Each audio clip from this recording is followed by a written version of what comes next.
Hey everyone, it's Brown Coat Nerd. Today we kind of had a change of events. Originally, this was going to be a video comparing a surplus PSL alongside a commercial PSL, and I don't know if you've heard, we've had a bit of a change of events.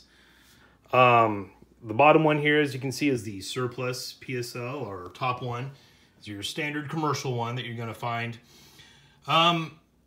And like I said, in case you're unfamiliar, this is also turning into a holy crap, what the hell, what the F, classic, what's going on. Basically, let's see, 1, 2, shit, 3. The commercial one has 2, no 3. This one has 3. And I'm not going to get into the super specifics of it, but basically the ATF says you cannot have that because it has 3 pins. This is a machine gun, which is stupid because this was never select fire. It's always been semi-automatic. That, I believe, works in conjunction or is attached to the out-of-battery safety. It's for the out-of-battery safety, but these are based on the RPK, which means the RPKs are full auto. That's right, yeah. This was still not made to be full auto at all. Yeah, so, I mean, and what they've done for the commercial ones is they basically made receivers specifically for the commercial market that excludes that pinhole. These got imported by Pioneer Arms. Imported, not made by Pioneer Arms, so that trunnion is not cast. This was simply an importation by them. Sold through Classic. My comrade here, did you order this the first day it was available? Second. The second day. I was trying to talk myself out of doing it, and I failed. And you failed horribly. Good job. So he is one of the very few people where they actually got delivered. Classic at one point pulled all of the ads for the surplus PSLs. They canceled all the orders that they had not shipped out yet, and sent emails to everyone that did have one shipped saying, ooh, sorry for the inconvenience, but there might be some legality issues. And Michiko talks about this as well, and he there's a couple reasons this may have ended up getting imported when it shouldn't have been. Like I said, this was imported by Pioneer Arms. See that right there. He kind of feels like, or one of his theories, is that they kind of just messed up on the paperwork and perhaps filled out the importation paperwork as though these were just standard commercial ones. They didn't provide them a sample. And yeah, obviously there's no sample provided because that would have... Yeah, that would have been noticed. Yeah. So, what sucks is, comrade here does not get to keep this gun. Nope. They sent me a shipping label that's going back Monday. So, yeah. Isn't that sad, guys? But I mean, I guess we can go ahead and do the comparison. Not that any of you staffs are going to be getting one of these now, unfortunately. But also, I just wanted to show you a surplus Romanian PSL because, like, holy crap, how many of you have seen one? So, a couple things. Let's see. We got some markings. The CIP on the bolt carrier and the frame here. And that was, well, there's some markings on the barrel here, too. On the bottom. On the bottom. So, got that there. And they put 18... on that, so maybe that's when it was made, like when they redid it. Oh, okay, like re-arsenal. Yeah. That would make sense. That's what I'm guessing. One thing I did find kind of interesting, as you can see, it has S and F stamped in here for safe and fire, which kind of surprised me it wasn't Cyrillic writing. And the weird part is the commercial one has nothing at all whatsoever, which I kind of thought was interesting. Also, I think my other Romanian has S and F on it too. Really? So maybe that's just something that was kind of on and off. Yeah. Let me just take a quick peek. So another thing here, this back plate that goes into the trunnion. It looks like this one was put on there a little more heavy duty with some spot welds compared to the commercial one. This also might have been something done during the re-arsenaling of this gun. But just something to point out there. And of course, they may have changed some things in their production from year to year that spanned across both the commercial and military versions. So that might be the case as well. Here. And his other Romanian does have the safe and fire marks. So maybe that's the way they did it. Let's see here. Buttstock, as furniture-wise, there's really nothing that I've seen different. Just other than the fact that the surplus one obviously is used. And if you're lucky to see the video before Classic pulled it, you see a lot of like wood repair jobs, which I think they're beautiful. I know some people think they're ugly, but I think it adds so much freaking character to these guns. It's a wonderful thing. I'll show you the other side here. Other side's got the same too to help reinforce this crack that you can see. But I think it just looks freaking beautiful.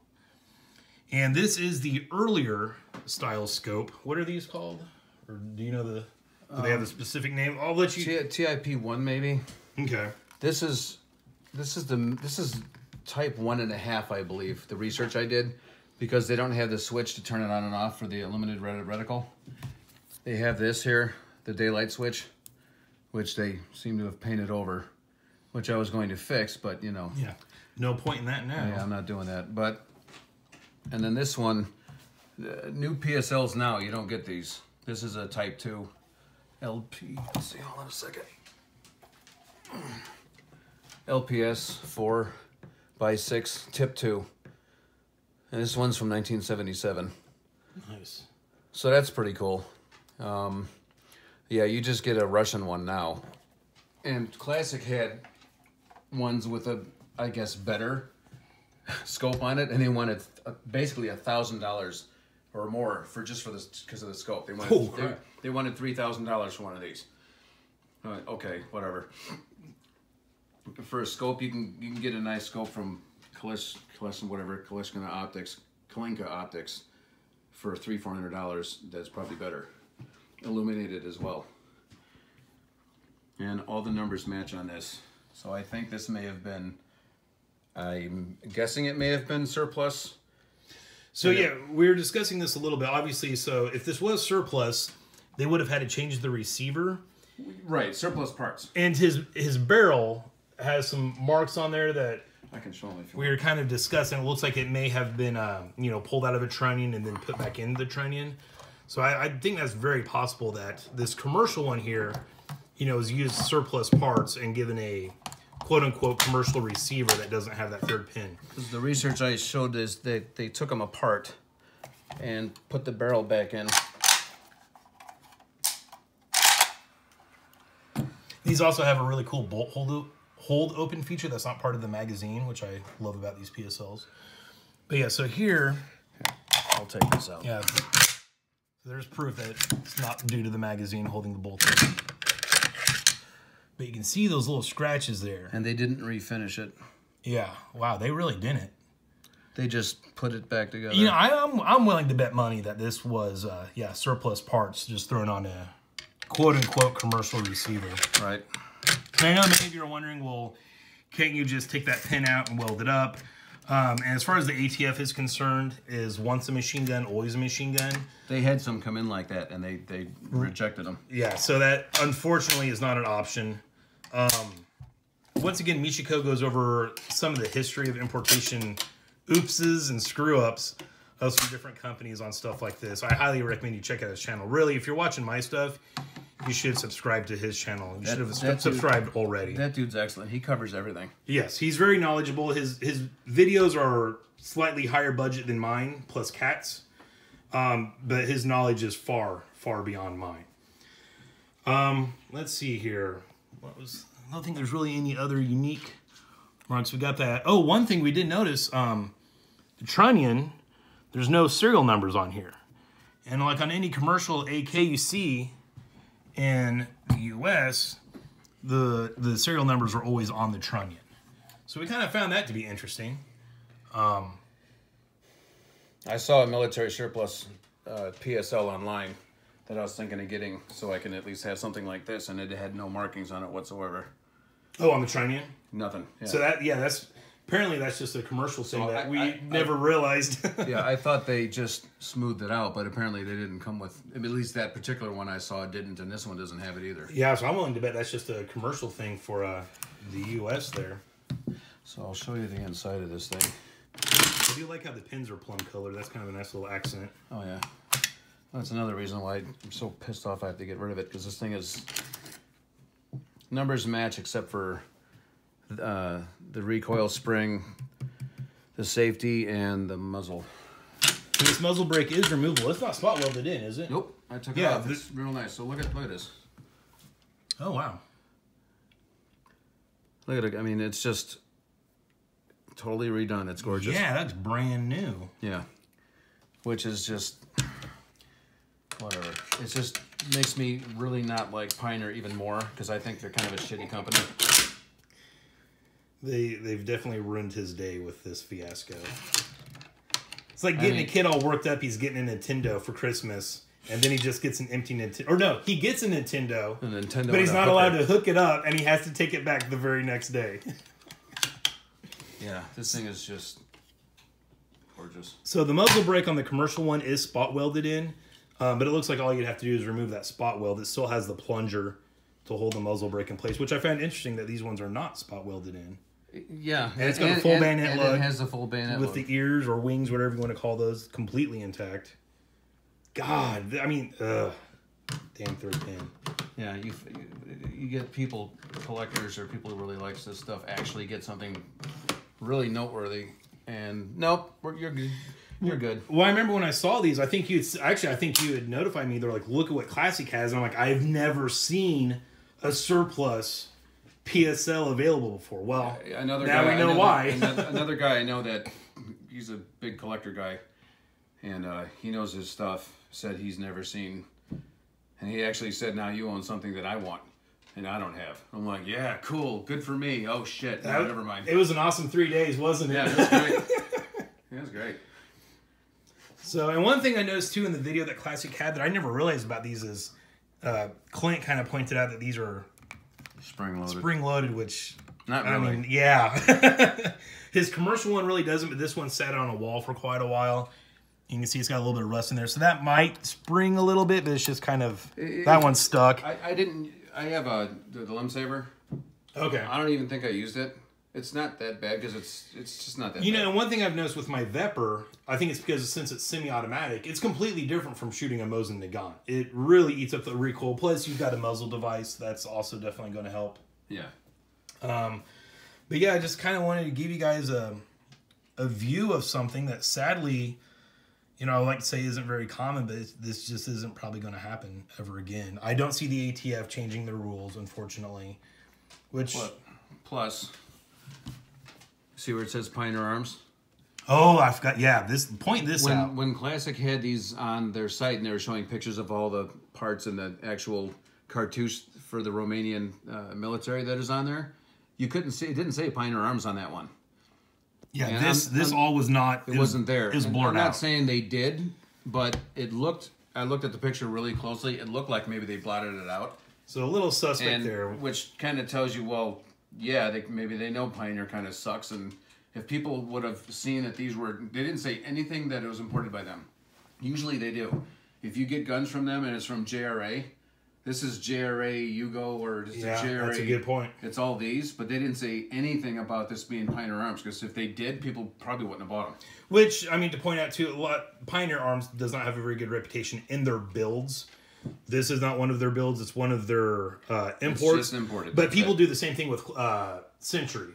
Like, oh, why would you buy that piece of crap Century build? Well, it's an import from Century. They do make stuff. But so that's kind of crappy that they didn't mention that. But what bugs me, it's like, were they trying to make it look like the import mark wasn't there? Maybe it was somewhere else on that particular one. But like, you know, he said it looked like they kind of photoshopped it out a little bit, which, you know, if you're a collector, really the import mark, where it's at, how it looks, is kind of an important part, because sometimes they put them in really, you know, not obvious spots and they do it well. Other times they do it crappy. Like this, the lettering isn't bad. It's not horrible, but it's just kind of questionable with the one picture that they had. Did not have that on there at all. So it makes you very suspicious. Yeah, so the one that they showed, he's actually got a screenshot of it. It's a 1981. And to me, it looks like it was photoshopped out. You can see that blur here. Let's, yeah. I mean, it's kind of hard to tell, but we got a little, where's my finger? A little bit of a smooge in there. Whoops. Okay, there we go. So, yeah, I'll let you guys be the judge on that. And maybe the importer, Pioneer put the import mark somewhere else on that. Well, we're not saying they necessarily did that to mislead anybody, but I wouldn't put Pioneer Arms on something and advertise it. Yeah, especially when you're asking that much for something. And that probably was the case. and the other thing is a lot of people were saying they wouldn't pay this kind of money for a beat-up old shitty PSL. It's like, that's not what it is. Yeah. This is the history. I would gladly pay more for a beat-up surplus This is one. used. This is actually something that the military used. And they did a stock, they fixed it, and this is actual military. This is very nice, but this is for the commercial market. Yeah, a Romanian designated marksman held this grip. This was taken out in the field, maybe never saw actual battle, but it was with a unit, at least in training. Plus from 1974. And yeah, from 19... That's I'll pay tons of history. $1,600 all day long. I don't give a shit. Yeah, absolutely. And I did, and now I guess I get it back. So I just wanted to show you guys this. I'll also give you a little bit of an insight of what was going on. I know there's been a lot of talk about it. I don't know how many people actually had the chance to get their hands on one of these, so kind of wanted you guys to be able to see a nice close-up. It's really sad, and it sucks. And what was the deal with your magazines? Weren't you having some issues with the magazines? Yeah, I have it in the box that it's going back in. What was going on with the magazine they gave me wouldn't go in at all. And how much are those mags? Those are not cheap mags. $70. Now this one. So yeah, the one off this commercial one pops in there just fine, right? This is a really old import, my commercial one. What the fuck am I doing? And that tape might be getting away. Oh, there we go. So it popped right in. The other one got stuck in there so bad, I had to take all of this off and tap it out lightly with a screwdriver and a hammer just to get it out. I remember you. But so what you have to do is you usually right here, you have to file them down. Because when they're going against the release here, they get too tight, or they're made like that. So generally, these are known that you have to fit them to the gun. Oh, really? Okay, I did not know that. So you get an $80 mag, you expect to spend a little bit of time filing too. Well, some AK mags are like that too. Sometimes you gotta. I've gotten AK mags from Arms of America, and those guys are great. I've actually had to fit a couple. Really? Yeah, there's always variations with these guns. With AKs, there's always some sort of variation where you're going to get some wobble. If you have a little bit of wobble, that's normal. If it's really too tight, then that's not a good thing. Yeah. So, yeah, these are basically, I'm sure you guys know, it's basically an RPK receiver. It's 1.5 millimeters thick. Mm-hmm. Okay. Sorry, I'm American, so I only know inches. Old front trunnion. Right, you got the thicker trunnion, which you can clearly see. And these were, I imagine they wanted to use the RPK receiver since this is chambered in 7.62 by 54. Right, and I think you talked about this, they reinforced it. Yeah, I showed him that. And you're only supposed to use right around 148 ball, otherwise you'll crack the... That's right, and I believe the Vepr manual even says something about that too, using the lighter... But I saw on some guy's Facebook post that he uses like 176 grain all day long, and it's great. I've even shot 200 grain through my Vepr. I don't know where I found those. I think it was like Brown Bear or something. I got it 176 grain Yugo surplus, brass case, real nice stuff. Oh, wow. I'm just going to shoot whatever the hell they say. Yeah. I have a lot of that spam can surplus corrosive shit. Right. I don't know if I want to shoot it through here. I got 148 grain Wolf ammo. Which is really good stuff. Yeah. It's pretty cheap when it's white box. It just says 7.62 by 54. There's no. Oh, and it's Wolf. Yeah. Okay. I've never seen a white box Wolf. I've only seen their camo and the black box. Yeah, it's actually pretty cheap too. So whenever it shows up, I buy 500 rounds. Stock up a little bit. Stock up on it. So nice. Other than that, yeah, this thing's really nice, and people make comments that these things string shots and blah blah blah. These aren't made to shoot the shit out of them. Like, these are made for one shot here, one shot there. The soldiers that were issued these, they're the designated marksmen, so they're not going to be out there laying down tons of fire or being used like the RPK to lay down suppressive fire. These were just kind of to get good little, pop shots in on guys from a distance. And I can tell you, I'm pretty sure... And these aren't sniper rifles. Yes. Yeah, a lot of people don't realize that. There's a difference between a sniper and a designated marksman, which... PSL, I believe, stands for that in... I'm not even going to try to pronounce it. Oh. Whatever the hell it is. Right, yeah. Pushka, blah, blah. Yeah, but that's basically their DMR. It is not pumpkin spice latte, as many believe. But I can't say, and I haven't measured this, I don't have my Vepr with me, but I'm pretty sure that these are a thinner barrel than a Vepr, which really, if you think about it, it's fine because these aren't designed to be laid down suppressive fire, and you don't want a soldier to be weighed down with a super heavy barrel. These are already heavier than your standard AK. They're probably roughly 10 pounds or so. Yeah, so... Yeah.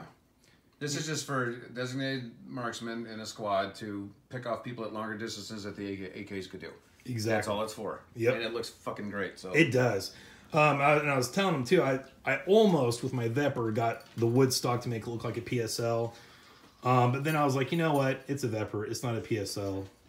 But these definitely do look sexy. I do love the look of them.